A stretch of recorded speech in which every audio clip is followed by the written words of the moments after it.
नमस्कार दोस्तों, मैं आचार्य रविंद्र अध्यात्म अवर्नीश पर आपका स्वागत करता हूँ। दोस्तों, महाशिवरात्रि जो साल में एक बार आता है, अद्भुत योग, सारे ग्रह नक्षत्रों के ऐसे योग बनते हैं जिसमें हम सारे वरदान, मन चाहे वरदान प्राप्त कर सकते हैं भगवान शंकर से, शिव से। इसमें वास्तु के कुछ ऐसे टिप्स अगर हम जीवन में उपयोग कर लेते हैं इस शुभ मुहूर्त में, तो हमारी बहुत सारी मनोकामनाएं पूर्ण हो सकती है। अब इसको हम थोड़ा ध्यान से देखते हैं कि हम वास्तु शास्त्र की ही बात क्यों कर रहे हैं, और वो भी शिवरात्रि में। और इसके बहुत अचूक कुछ ऐसे उपाय हम बताएंगे जो सारे मनोकामना आपके पूर्ण करने में सक्षम होगा। सबसे पहली बात देखते हैं कि वास्तु शास्त्र में शिव तत्व कहाँ आता है, शिव की शक्ति कहाँ है, शिव जो है सो हमारे किस भाग में हमको वरदान देने के लिए बैठे हैं। सबसे पहली बात देखना है, अगर आप वास्तु पुरुष की संरचना को समझ लिए हैं तो आप जानते हैं कि जो वास्तु पुरुष है औंधे भाव लेटे हुए हैं, और वो भी उनका सिर जो है, मस्तिष्क जो है ईशान में है, अर्थात नॉर्थ ईस्ट के कॉर्नर पर है। अब समझिए कि नॉर्थ ईस्ट के कॉर्नर पर इनका जब सिर है, मस्तिष्क है, तो यहाँ पर हमें कुछ क्या करना होगा जो हमारे जीवन में चमत्कारी लाभ मिल सकता है, और वो भी शिवरात्रि के दिन।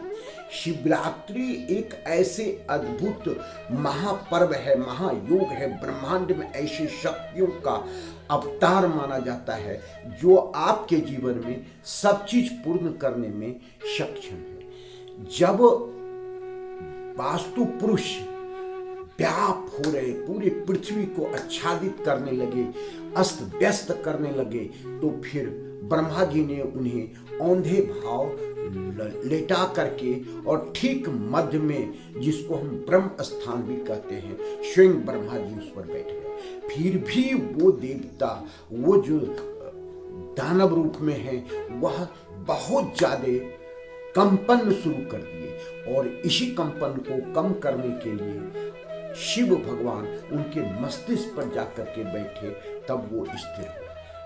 इसलिए अब जानते हैं ईशान कोण को, अर्थात शंकर भगवान को इस क्षेत्र का देवता माना जाता है। यह क्षेत्र का देवता कौन है? तो शंकर है, खुद महादेव है, शिव है। जब वह बहुत ज्यादा हलचल, कंपन पैदा किया, तो शिव भगवान उनके सिर पर जाकर के बैठ गए, किनके? वास्तु पुरुष के सिर पर। तब जाकर के यह स्थिर हुआ, और जो व्यक्ति है, पब्लिक है, हम आप है, इनके लिए उपयोगी होने लगा।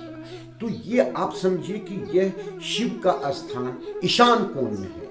ईशान कोण में शिवरात्रि के दिन बैठ करके कोई भी साधना आप करेंगे, शिव की साधना, तो आपका कार्य पूर्ण होगा ही होगा। पहली बात है कि आप चाहते क्या हैं, धन दौलत कामयाबी क्या चाहते हैं? औघर दानी महादेव भोलेनाथ तो सबको दिए हैं, शुर को भी और असुर को भी, गंधर्व को, जो उनकी साधना किया है, दिल खोल करके उनको वरदान दिए, तो आपको भी मिलने की पूर्ण संभावना बन जाती है। ईशान कोण में आप बैठ करके ओम नमः शिवाय का पंचाक्षरी का आप जाप करेंगे, तो जो भी मनोकामना है वह पूर्ण हो सकता है।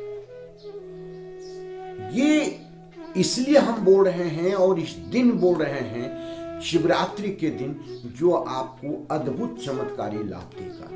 आपको यहाँ पर करना क्या है, इस चीज को ध्यान में रखना आवश्यक है, और कैसे करना है इस विधि को भी जानना आवश्यक है, और कैसे इसका फल आपको मिलेगा यह भी लास्ट में आप देख सकते हैं। सबसे पहले ईशान कोण को साफ करना है, किसी प्रकार की कोई गंदगी नहीं रहे, नमक इत्यादि से पोछा लगा करके, चंदन का इत्र छिड़क करके उनको शुद्ध करें, गंगा जल छिड़के, उसके बाद वहां पर कम्बल का आसन लगाएं। चूंकि पहले तो ऋषि मुनि क्या है, बाघ का छाल का करते थे, मृग के छाल का करते थे, लेकिन ये चीज आपको नहीं करना है और उपलब्ध भी नहीं हो पाएगा।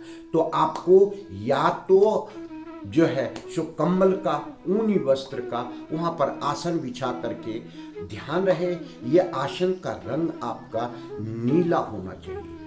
आप जानते हैं कि शंकर भगवान के पूरे शरीर जो नीला था, नीला अर्थात जिसमें जल तत्व की अधिकता थी। आप जानते हैं कि शिव भगवान, शिव जो है शिवलिंग पर जल बार बार हम क्यों चढ़ाते हैं?